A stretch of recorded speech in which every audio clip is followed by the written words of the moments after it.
Welcome sa Dries TV. Kung interesado ka sa ganitong news, huwag kalimutang isubscribe ang ating YouTube channel. Maraming salamat! Welcome back again sa ating YouTube channel mga kakimpaw, and sa update natin ito ang pag-uusapan natin ay tungkol pa din kay Kim and syempre kay Paolo Avellino.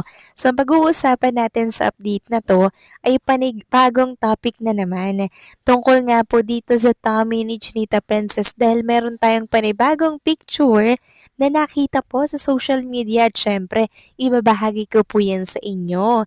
Nang sa ganun ay maging masaya po ang lahat ng mga Kimpo fans and syempre ang mga seniors na kanina pa po nag-aabang ng tungkol sa update na yan. Ako mamaya pag-uusapan natin ang tungkol dito. Pero bago po ang lahat, maraming salamat po sa inyong patuloy na pag-support at pagsubaybay sa mga daily update natin. Kaya naman bilang pasasalamat, narito po ang ilang napili kong komento patungkol ito sa naging previous update. Wala po ito kay Ginang Annalyn Hiccup. Sabi niya, natutuwa ako, Ders, habang pinapakinggan kita at nagkakape, natutuwa ako sa boses mo, Ders. Basta kung buntis siya, masaya ako. Masaya rin ako para sa Kimpaw.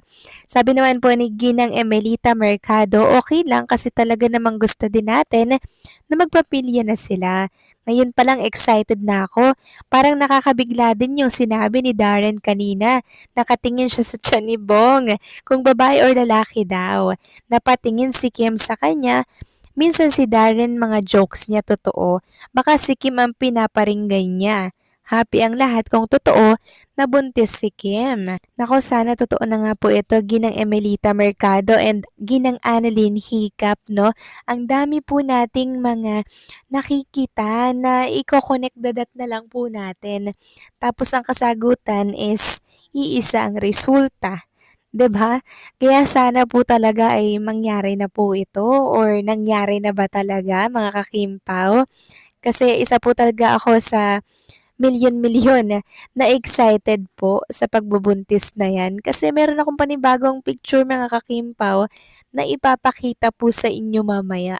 Talagang ito'y pinag-uusapan ngayon sa social media. And sobrang interested talaga ang mga Kimpaw fans sa balitang ito. Kasi yung minamanifest nila, mukhang magkakatotoo na talaga. So maraming salamat po sa inyo komento, Ginang Annalyn Hiccup and Ginang Emelita Mercado. God bless sa inyo and mabuhay kayo. So eto na nga pag-usapan na natin mga kakimpaw, mga topic na nakalap natin sa update na to at tunahin na nga nating pag-usapan ang tungkol nga po dito sa panibagong picture na nakita ko po sa mundo ng social media. So kung kanina ay naipakita ko na po sa inyo yung harap no na tummy ni Chinita Princess, ngayon may usapan naman na ito pong likuran na shot ni Chinita Princess ay pinagkakaguluhan ngayon sa X. So ito ipiplex ko na lamang sa mga screen po ninyo. Sabi ng nag-post back view. Tapos nirepost ng isang account, sabi niya, ayoko mag-isip pero bakit mukhang yung dilulo ko magiging real? Okay, meron pa Kimpaw Movie and Copino. Tapos tumawa po siya.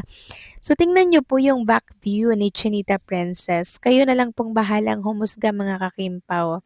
Siguro naman na alam niyo pong tingnan yan kung ano pong kahulugan yan. So parang lumalaki po yung balakang ni Chinita Princess sa bandang likuran mga kakimpaw, no? 'Di ba ganun po mga kakimpaw? Pag ano, alam niyo na mga kakimpaw, sana nga, no? Sana nga totoo po. And eto pa nga mga kakimpaw, ang ating nakalap na picture. Ayan, ilalagay ko na lamang po sa mga screen po ninyo. Post ito ng isang another page. Sabi niya naman dito sa caption, Kim Chu buntis ba bilugan yung tiyan na larang sa mga buntis o baka parang sa mga buntis. Tapos kapansin-pansin din na puppy na yung face niya pero baka nga nasobrahan lang sa Chowpan. So yan po mga kakimpaw, talagang ang laki po ng kanyang puson. So grabe naman ang pagkalaki ng puson ngayon ni Chinita Princess. Actually, puso ni naman talaga yan si Chinita Princess, mga kakimpaw. Pero yung ngayon, parang na-over talaga yung pagkalaki niya, no? Kaya pansin na pansin po ito ng mga netizen at pinag-uusapan sa mundo po ng social media. Actually, trending nga po mga kakimpaw ang tungkol dito eh. Kaya sabi nila, magpapaletsyo na daw po sila dahil mukhang nagkatotoo na daw po yung minamanifest nila na matagal na. Meron pa pong another na lumabas na balita. Sabi naman dito, Kim Chu buntis nga ba puson, pinagpiestahan ng netizen. Umani ng samot-saring reaksyon si Kim Chu matapos mapansin ng ilang netizen ang tila pag-umbok ng kanyang puson sa mga kumakalat na larawan at video sa social media. Dahil dito, mabilis na umusbong ang espekulasyong buntis umanong aktres at may ilang pang netizen agad inuugnay si Paolo Abilino sa issue.